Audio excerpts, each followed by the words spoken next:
Christelle, comment tu vas? Salut Kate, je vais bien et toi? Ça va, je vais bien. Demain je me fais opérer et ça sera pour moi ma première hospitalisation. Et je t'avoue que je suis un peu inquiète. Et comme tu fais partie des personnels soignants, j'aimerais avoir ton avis sur le sujet. Mais dis-moi, pourquoi tu es inquiète? En fait, comme je te l'ai dit, c'est ma première hospitalisation et du coup, j'ai peur de ne pas être respectée. Tu sais, de nos jours, les gens ne respectent plus rien et j'ai peur de ne pas être prise en compte. En fait, je crois que je serais pas bien traitée. Mais Kate, dans les soins, il y a de l'humanisme. Ah bon? Et c'est quoi l'humanisme? L'humanisme pour un soignant est le fait que la personne soignée soit considérée comme étant experte de sa vie, libre et responsable. Elle est capable de prendre les décisions qui la concernent. À l'hôpital, tu es accepté sans condition, avec ta manière d'être, ton appartenance, tes valeurs, ainsi différentes soient-elles des miennes. Tu es un être humain inséré dans une famille, une classe sociale, une culture et une religion. Grâce à cela, tu peux alors être prise en soin dans ta globalité et prendre une place centrale dans celle-ci, devenant ainsi sujet et non objet de soin. Et en tant que personne, tu as des droits, des devoirs et des libertés. Tu le sais, n'est-ce pas, Kate? Oui, je le sais. Mais quels sont vraiment mes droits à l'hôpital? En fait, c'est comme chez toi.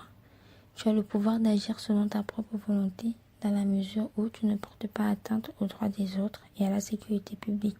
Tu gardes tes libertés individuelles, mais tu as toutefois certaines restrictions. En effet, tu es en quelque sorte sous la responsabilité de l'hôpital. De ce fait, les établissements se doivent d'assurer ta sécurité. Tu dois savoir que tout le monde peut avoir accès aux soins, quel que soit son statut social, son âge, son origine. Tu as accès aux informations de santé. À l'hôpital, tu as le droit d'être informé et de participer aux décisions te concernant. Lorsque tu en as la capacité, tu as le droit à la protection de ta vie privée. À l'hôpital, le médecin est chargé de te donner une information loyale, claire et appropriée sur les risques des investigations, des soins qu'il te propose, de façon à y donner un consentement ou un refus éclairé de ta part. D'accord, mais ai-je accès à toutes les informations sur mon dossier médical? Non, Kate. Toutes les informations qui sont dans ton dossier médical ne sont pas communicables. Et avant de répondre à la demande de communication, le médecin devra faire un tri. Il existe toutefois une procédure pour y accéder. Si tu as un problème, si on refuse de te communiquer certaines informations, tu as le droit de faire un recours. D'accord, j'ai accès aux informations médicales, mais est-ce que tout le monde y a accès librement? Est-ce que mes informations sont protégées? Tu sais, c'est personnel. Je ne veux pas que tout le monde sache ce que j'ai. Tu me comprends? Je te comprends parfaitement, Kate, mais ne t'en fais pas. Tu es protégée. Nous sommes soumis au secret professionnel.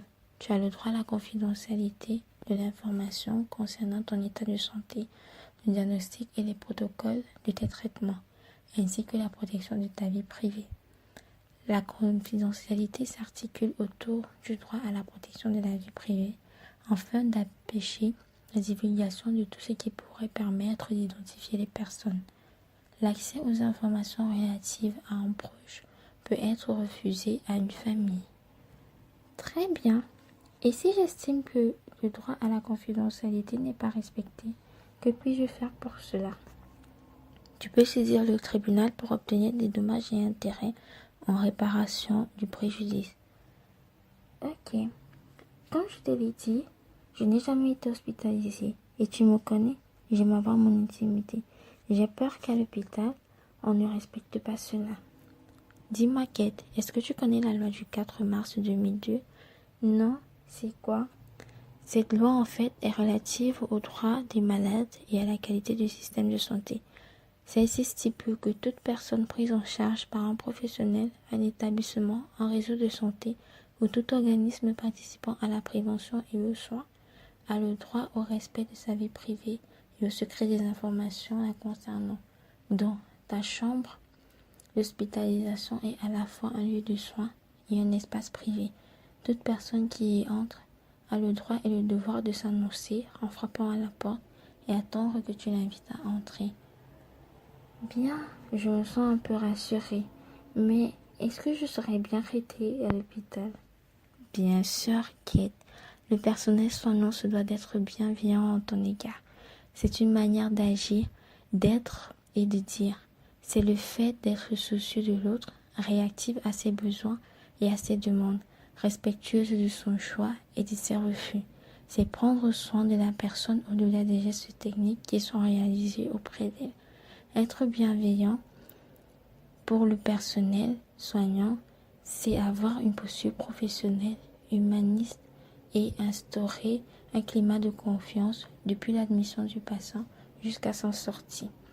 Cela favorise l'écoute, le respect, la disponibilité et la prise en charge individuelle, un accompagnement adapté à l'usager. Cela évite aussi tout risque de maltraitance. Mais qu'est-ce que la maltraitance alors? La maltraitance est un geste singulier ou répétitif ou absent d'action appropriée se produisant dans une relation où il devait y avoir la confiance et que cela cause du tort ou de la détresse. C'est bien que le personnel nous protège. Dis-moi, on a parlé de moi et de mes droits. Du coup, je me demande quelle est la place de l'entourage et de la famille à l'hôpital. En effet, l'entourage a une place majeure dans les soins. Ta famille est très importante dans ton accompagnement, même si vivre auprès de toi s'avère souvent compliqué et difficile. Un bon accueil de l'entourage a pour but de créer un climat de confiance avec la famille et les proches lorsqu'ils sont présents, de construire une alliance avec la famille et surtout de trouver un partenaire dans le parcours de soins du malade, en particulier à la sortie. Au même titre que toi, ton entourage peut être accompagné, soutenu, réconforté dans ce qu'il est en train de vivre. Cela empêche quelqu'un de faiblir devant une situation difficile.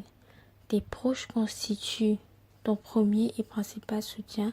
Ainsi, on peut dire que chaque entourage a sa façon d'être, de vivre la maladie et l'hospitalisation. Il est du rôle des soignants d'accompagner et de valoriser celui-ci. Merci beaucoup, Christelle. Je me sens plus rassurée et plus informée par rapport à ce que tu m'as dit. Et je pense que mon hospitalisation se passera plutôt bien. Ne t'en fais pas, il n'y a aucune raison que cela ne se passe pas bien. Donc, je te souhaite bon courage pour ton hospitalisation et on se voit après. Bye bye.